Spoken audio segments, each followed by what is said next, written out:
Hey everyone, this is LOL Freddy again, back at you with another video. This time I'm going to be showing you guys how to basically configure your OBS settings here to be able to stream player unknown's battlegrounds or players unknown battlegrounds from scratch. So I have OBS open and I do have like my voice recorder up to record my audio, and I have my webcam settings so you can see me while I'm doing this, because obviously I can't use OBS to record while I'm setting any or while I'm modifying any of these settings. So let's get to it. Just for the sake of it, I'm gonna go ahead and close OBS and reopen it. So obviously you install OBS, you download it from OBS, quick, easy Google search. You guys pretty much know how to do that. I don't need to explain that, but just double click on your OBS Studio and open it up. So here, let's pretend this doesn't exist. Let's pretend that none of this exists right now. Let's say you opened up OBS and it's completely fresh, nothing on there. What I want you to do to start it off is basically right click here and add.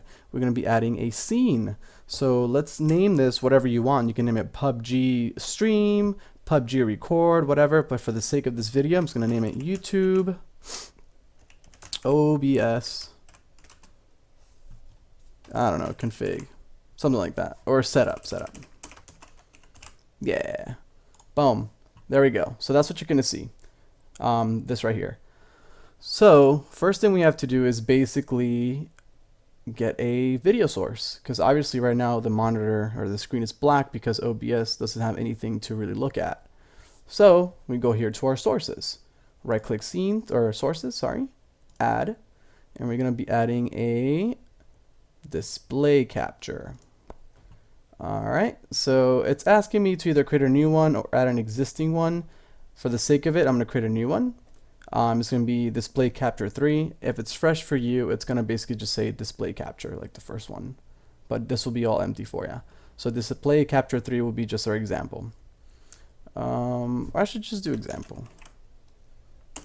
Like that. Oops.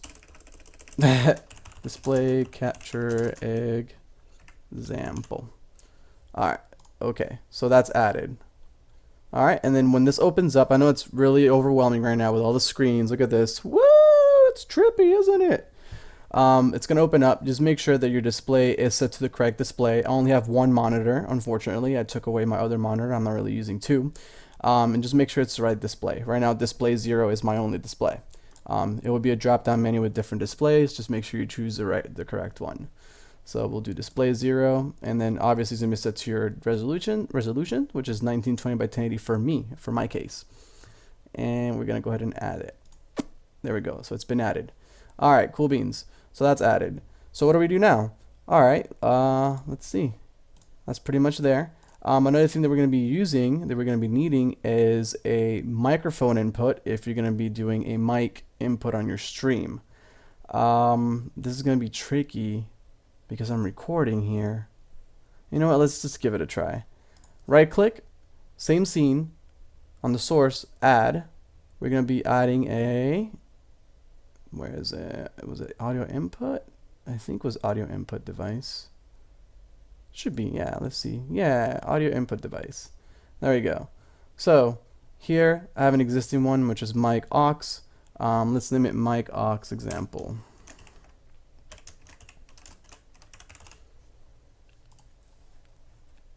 And here you get to choose the device. Obviously I have my headsets on, so it's going to be my H7PXs, and you choose your mic. So there you go. So this is confusing because this is showing my previous mic and then the one that I just configured right now. I just want you to know that this would not be there, obviously, because it was already pre-configured when I had it showing you this video. So we're going off of the example here. So on your screen, you should only see the mic aux example right now. Okay, I'm going to switch over here just to take a look real quick. YouTube live chat, display, video capture device, and display capture. Okay, cool. All right, so we have the mic set up and we have the display capture set up. So that's pretty much good. I mean, that right there is enough to basically allow you to stream, obviously with a microphone, and play the game. If you want to add yourself, like superimpose yourself on the webcam, You basically do the same thing.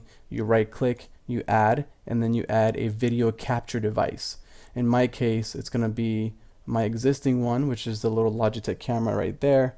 And you basically just set it up. And what's going to happen is it's going to show you a little box on this little scene right here that you have on the scene panel.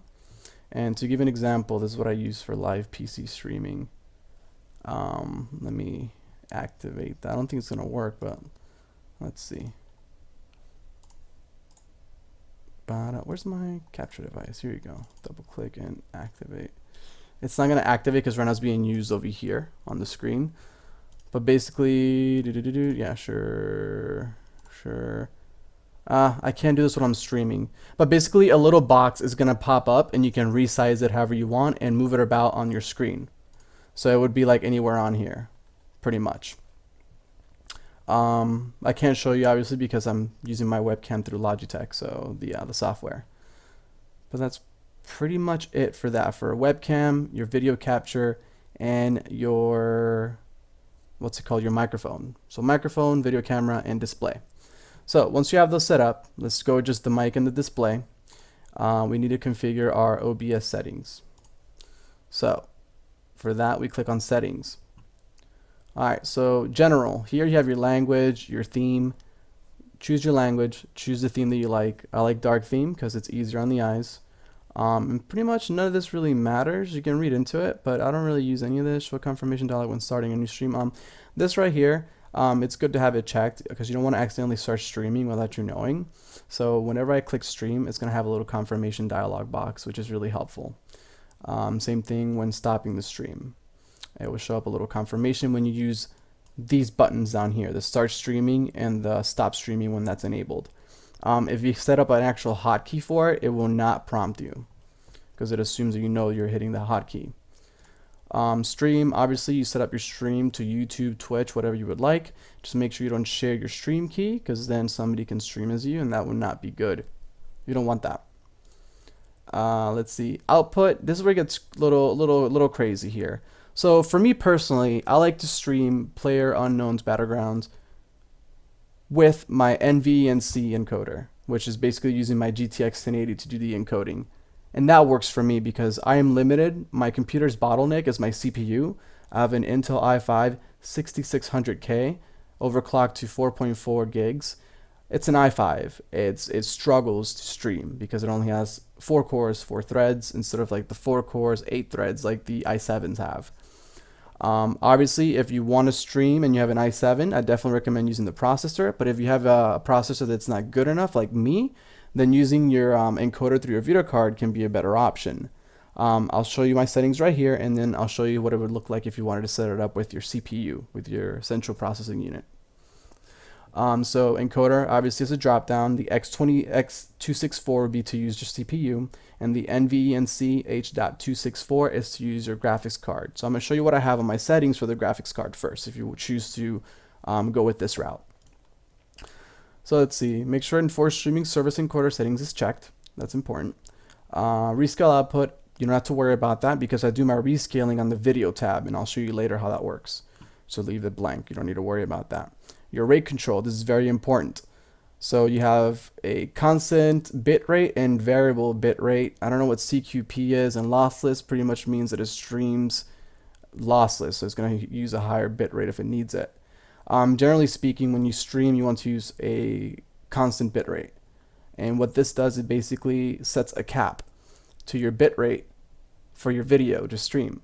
So let's say I want to stream at 1080p, 60 frame rates per second. I can set my cap to be 10 megabits or 10,000 kilobits to basically allocate towards the stream while it's being encoded. If the video that I'm streaming uses less than 10K or 10 megabits, then basically it's only going to use what it needs. So let's say, you know, on average, I see that when I'm streaming, it never really goes up beyond 6 megabits or 6,000 kilobits. And that's fine, but you want to have this control bit rate or constant bit rate at a rate that basically allows you to accommodate for fluctuations in the video bit rate. Because obviously if there's a lot of movement, then it's going to cause a surge, a spike in bit rate to allocate, you know, all that movement into a video. So always use CBR. I mean, you can test these out if you want, but the best that I've used so far is CBR. So we'll do that. So I have my bitrate set to 5500 because I was streaming Xenogears, and that's not really a high motion game. It's a PlayStation 1 game, so the bitrate isn't going to be too crazy for that. But if you want to stream at 1080p 60 frame rates per second PUBG, then I definitely recommend setting it to 10,000. Only if your upload from your internet service provider allows you to do that, because obviously this is going to go off of your upload speed. With my speeds, I get 25 megabits per second on the upload, so it's going to work for me. 10,000 is nothing, it's not even half, so it'll be fine. I can use that. So you never want to use your entire upload speed, because you still need to use some of that while you're playing the game to basically let the server register that you're opening a door, that you're shooting a gun, that you're hitting your target. Because if you max out your bit rate, not only are you not going to be able to play the game correctly, you're going to lag out, but also you're going to start skipping frames, and your YouTube stream is going to be all blocky and this all fragmented, and it's going to look like crap. So make sure that your bit rate is something that you can afford based off of your upload speed. If you cannot do a 10,000 for 1080p, you can tone it down a little bit. Just know that your video quality is going to be a little bit blurrier. And if your computer cannot handle streaming at 1080p 60 frame rates per second, then you can tone it down to like 1080p 30 frame rates per second, or 720p 60 frame rates per second, or 720p 30 frame rates per second. Sorry, my phone went off. Let me mute that. So for the sake of this video, I'm going to show you what I have for my 1080p 60 frame rates per second for PUBG, PlayerUnknown's Battlegrounds. So, constant bitrate, 10,000. Keyframe interval, very important. YouTube recommends that you use 2 seconds. Twitch does the same thing, same as well, 2. So go with the recommended 2. I haven't really looked into what keyframe intervals do. I think it's like a cache page thing on the stream itself. It's like every second something happens. I haven't really delved too much into it. I go with the recommended value by YouTube and Twitch. So obviously if it's recommended, it's better for their systems. You can do your own research on this, but for now, just set it to 2. Preset, this doesn't really matter what preset you use really. I mean, low latency, it's gonna make the video look bad. So I guess it does matter. So I should change that. I like to set mine on Blu-ray. Obviously you can go high performance, high quality, whatever you want, but for me, Blu-ray works. Profile, I like to set it and leave it at main. Level, I like to set it and leave it at auto, and make sure that use 2-pass encoding is selected. Okay. GPU, I have it set to 0, and B frames I have set to 2. Cool beans? Cool. This is for the streaming portion, which is this is what the video is going to be based off. It's streaming, so I'm not going to go into recording here, which is basically just recording what you see and saving on the computer locally. Next thing, audio. So audio is important, because if you don't have audio, what happens? You can't hear the game, So sample rate, you can set it to 44.1 kilohertz or 48 kilohertz. I prefer 48 kilohertz. You have more range and your audio comes out better. This is up to you, whatever you want to use. I recommend 48, but if you want to use a 44.1 kilohertz, then by all means use it. Whatever works for you, but I recommend 48 kilohertz. Sorry if this video is going to be a little bit long. I'm doing it in real time with no edits. So yeah, bear with me. On channels, stereo. Obviously you want stereo. Nobody really uses mono anymore. Excuse me.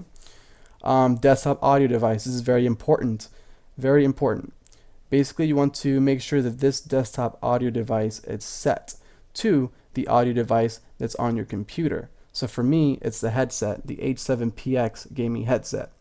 If you click this drop down menu and you don't know which one you're using, you can use defaults, or to check what you're using for your audio device, it's really easy. You can go down here to your little speaker icon, right click it, go to playback devices, and whatever has the little check mark, the green check mark, is your current audio device, your default device. That's how you check that. So make sure that whatever you're using here is replicated on your desktop audio device. Desktop audio device 2, that's disabled. We're just going to keep the stream basic, simple. Mic auxiliary audio device. Again, same thing. You want to make sure that you're using the correct microphone. In my case, it's the headset that I have, the H7PX Plus. And to check that again, same process. You right click on your little speakers down here on your system tray, recording devices this time, and it's going to be the one with the green check mark. There it is. It's easy peasy lemon squeezy, right? And then everything else you can just leave disabled. All right, and then for your mic, you can enable push to mute if that's something you want. You can enable push to talk if it's something you want. Push to talk is very easy to set up. You know, some people like to basically use push to talk and not have to worry about a hot mic all the time because they might like to talk to themselves, or they're gaming, or they have noisy roommates or parents or dogs, pets, whatever. So that's up to you however you want to set it up. If you do want to enable push to talk, I'll show you how to do that. Make sure it's the mic auxiliary. Oh, I mistyped example. I put eCample. Here, let's fix that real quick. That's kind of dumb. Rename example. All right, let's go back again to settings and back to where we were. We were in audio. So nothing has changed. We're back to where we were before. So mic auxiliary example, enable push to talk, check, apply. Okay. Let me set this back up because I didn't save it earlier. It's the same thing as I had before. So 10,000, apply. All right. Everything is still the same. So let's go. Let's see, video capture device. If I believe this is if you have a webcam that's a microphone, this might work, or I'm not 100% sure. But all I know is that if you have a microphone set up, it's gonna work with this. This mic auxiliary down here is for my other one, my previous scene, so don't worry about that. That doesn't exist. We're working with the example here. Next step, video. All right, base canvas resolution. Since I'm streaming at 1920 by 1080, then we gotta make sure that, you know, obviously, never mind, scratch what I just said. So base canvas is gonna be your base canvas resolution, which you have on your monitor right now. So this is basically not gonna be able to be changed. It's gonna go off of your overall monitor's resolution, whatever you have on your desktop. Now what I was referring to was the output scale. Remember how it gave you the option to scale it over here on output? I chose not to do it through there. I choose to do it through video. So output scale. Now obviously if I'm streaming at 1920 by 1080, it's going to be set to 1920 by 1080. But if you would like to stream at a different resolution, let's say it's, what's it called? The 1280 by 720, which is 720p, then you can select that. Obviously. So we'll leave it at 1920 by 1080 because that's what I'm basically going to be making the video with. So there you go. And then downscale filter. The best one so far for me is the Encoder sharpening scaling 32 samples downscale filter. It makes the image sharper and it just looks better overall. And this is very important here, common FPS value. I have it set to 60 because I want to do 1080p 60 FPS. Now if your computer cannot handle 60 FPS, it's no problem. You can just click down here and change it to whatever your computer can handle. So you can go 30 if you want, you know. Anything less than that's not going to be good. You should definitely upgrade your computer if you're going to be streaming at any of these down here. But 30 or 60, whichever you want on YouTube or Twitch, it supports it. We'll leave mine at 60. And then apply. Again, remember, any settings that you do on here, always click apply, because at the moment you close this out, it's not going to save unless you press apply. Okay? So hotkeys. Remember how we said push to talk earlier? I'll show you how do you enable the push to talk hotkey. So we're going to look for the mic auxiliary example, which is down here. So push to talk. This is what you would basically put your hotkey for push to talk. So in this case, it would be V for me, or T, whatever you want to use, or a mouse button, you can do that. I usually use V, so you do that and you click apply, and that's how you basically put push to talk button on your microphone. That easy. Easy, easy, easy. Again, these are cool up here. Start streaming and stop streaming. I have mine set to control number pad 1 if I want to start a stream. If I want to end the stream, control number pad 0. So like 1 is on, 0 is off. Obviously you can do whatever key combination you like. This is what I like, what works for me. If you don't want to set up a hotkey for that, you can simply use the buttons down here where the mouse cursor is. Right there. Alright, so I already applied it. Advanced. This is important.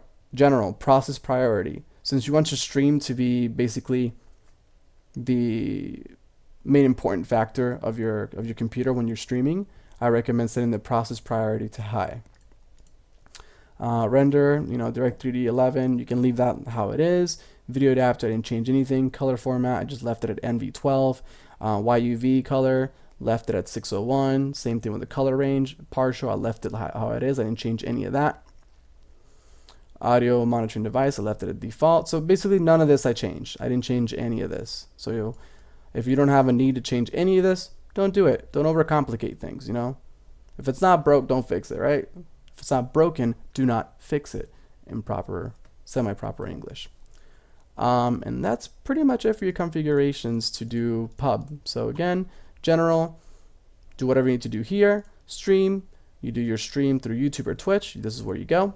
Output, we're doing the NVENC H.264 and CBR, constant bit rate, up to 10K.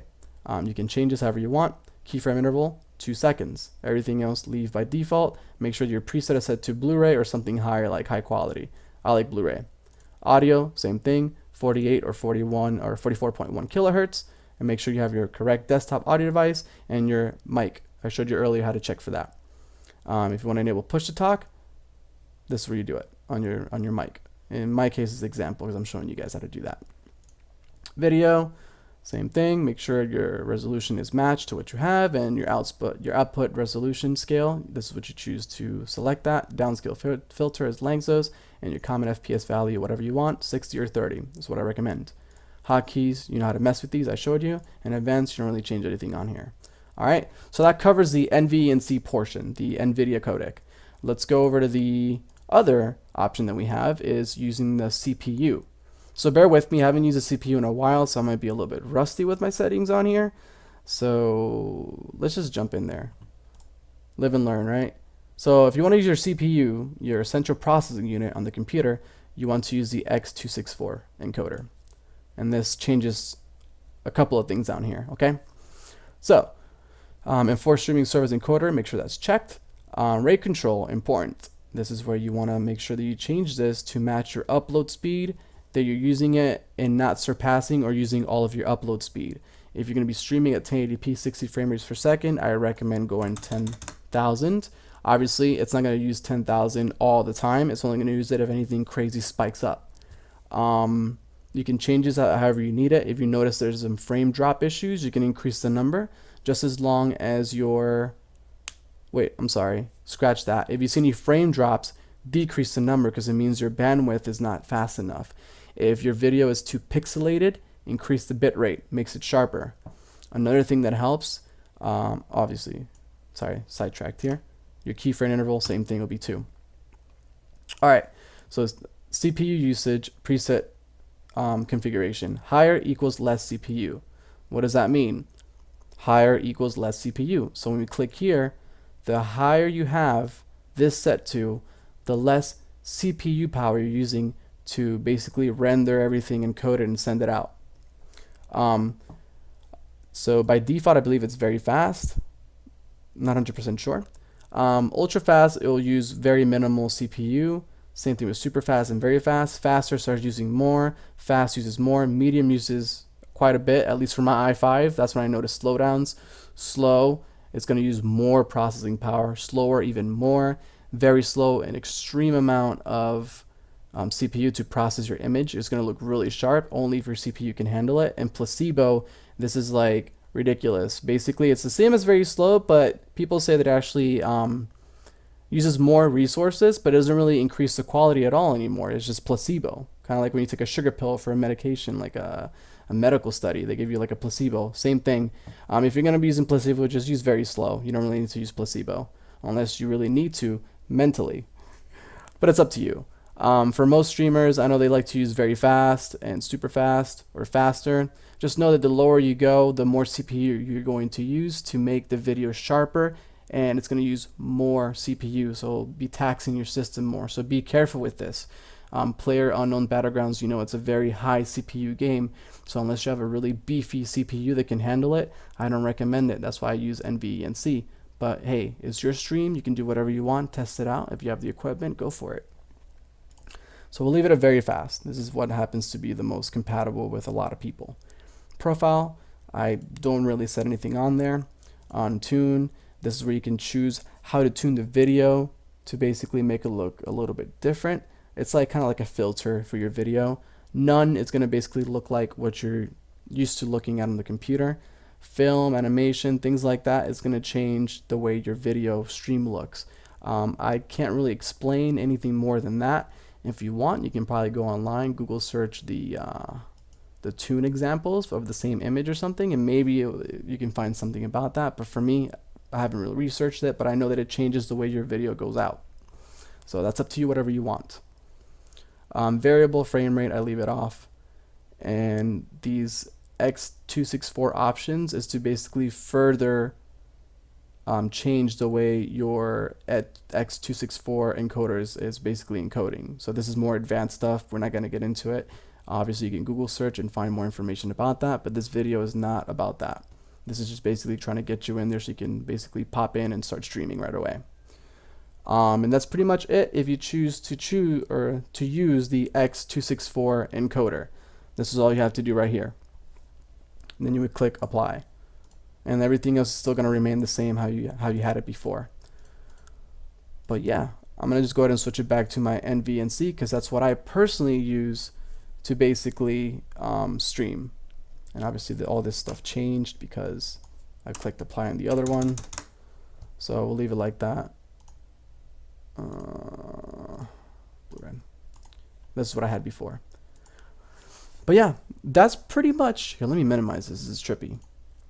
So that's pretty much it. OBS, when you first get it, at least when I first got it, I self-taught myself. I didn't have anybody tell me anything. I basically just went online, Google search a bunch of stuff, watched YouTube videos, and I just kind of went off of that. I didn't have a person with me to show me how to do it. So I had to pretty much figure it out on my own.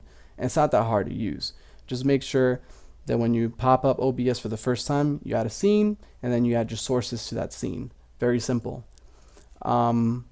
That's pretty much it. I mean, with streaming, it's really tricky because it's going to go by hardware base and your internet connection speed, mostly like predominantly your upload speed. It's pretty much just testing and trial and error. Basically, when I first started streaming, I could not get my video quality to be sharp at all. I was upset. You just got to hang in there, keep doing it. With YouTube, what I did is I started streaming live and I just named my video stream OBS test settings. And people surprisingly came in to watch, which is pretty interesting. So if that's something you need to do, you can do that. And you can have like a secondary computer monitoring your video to see what it looks like. Or you can have it on a second screen to see what it looks like on your end. And you can just pretty much stop the stream, customize a couple of numbers, and start the stream again. I think if you do that within like 15-20 seconds, you can resume the stream and not cancel it, not end the stream. So that's what I did. I just went back and forth, testing things out, and eventually I came to understand that with my limitation, my bottleneck is my i5 processor, that I should just use the NVENC, the NVIDIA encoder from my GTX 1080 to basically live stream PlayerUnknown Battlegrounds. And that worked for me. So if, you can check my videos out on my channel. You can see that it actually works pretty good. It looks nice. The 60 FPS makes a difference. Oh my god. When you're playing a shooter and you play at 60 FPS, it's like the world of a difference. It's so much more intense, It's real, it's vivid. So I definitely recommend doing 60 FPS if your system can handle it, okay? But that's pretty much it. Just make sure that you have your scene set up and then your sources right here. And then just have fun with it, Just experiment, try it out. I mean, that's how you're going to learn. It's just trying it out. You can't just expect to know everything right off the bat. You're going to have to practice and learn and kind of tweak your own settings because not all computers are the same. Obviously, all of us have different computers, different budgets, different limitations. Just make sure that whatever works for you is consistent and you're not losing any, buffers or I think it's fragmentation. When you start a stream, it's going to show down here, fragmentation percentage. Make sure that's at a 0. You don't want to have fragmentation. And to do that, just make sure you adjust your upload speed on your video. I'm sorry, not video, your output. Make sure your bitrate is within your upload range. And to do that, you can just do a speed test on Google. But that's pretty much it, guys. Hopefully this video is helpful for you guys. I know that OBS can be a little bit confusing at first. You know what? Hang in there. It's going to work out. And then eventually you're going to be like, wow, that was easy. This is so easy. Like, how come this seemed harder than what it is? Like, this is simple. Like anything in life, really, all right? So just test it out. And if you have any questions, definitely feel free to like leave a comment below. Try to like answer these comments as best as I can. Other people can help out too if you guys wish to do that. If you see something in my video that you would like for me to address, maybe I said something I wasn't supposed to say, or there's some settings I didn't go over, let me know, because that's how we become better at making YouTube videos. I'm fairly new at making YouTube videos, so constructive criticism, feedback really helps. So I love that. I encourage it. Bring it in. I want that. It's good. But yeah, any questions, let me know. And that's pretty much it. Feel free to subscribe to me if you like. I do like to make videos, either streams or little random how-to videos and whatnot. I like to stream old school PlayStation games and stuff. So if you're into that, subscribe. If you like seeing how-to videos like this or me playing PUBG, subscribe, whatever. If not, it's okay. And thumbs up if you like the video, thumbs down if you don't like the video. It's up to you. And again, I make fun making these videos, so it doesn't affect me if it's liked or disliked. I just want to basically get out there and show you what I have on my computer, so hopefully I can help you guys configure your OBS to be able to do something about it, because streaming is fun, and it's borderline an art, really, to get all the balancing going on. But once you have it set, it's beautiful. It's a beautiful thing. You're going to have fun doing it, And YouTube is a really cool platform. That's what I use. I haven't really used Twitch, but I like YouTube. I'm going to continue to stick with YouTube. I like it. But yeah, thanks for watching, guys. Sorry this video was like ultra long. It's like 31 minutes. I try not to make videos this long. If I lost your focus, I'm sorry. If not, then awesome. I hope you learned something new. And again, questions, whatever, comments below, okay? Hope you guys have a great day, and thanks for watching. Take care. Bye.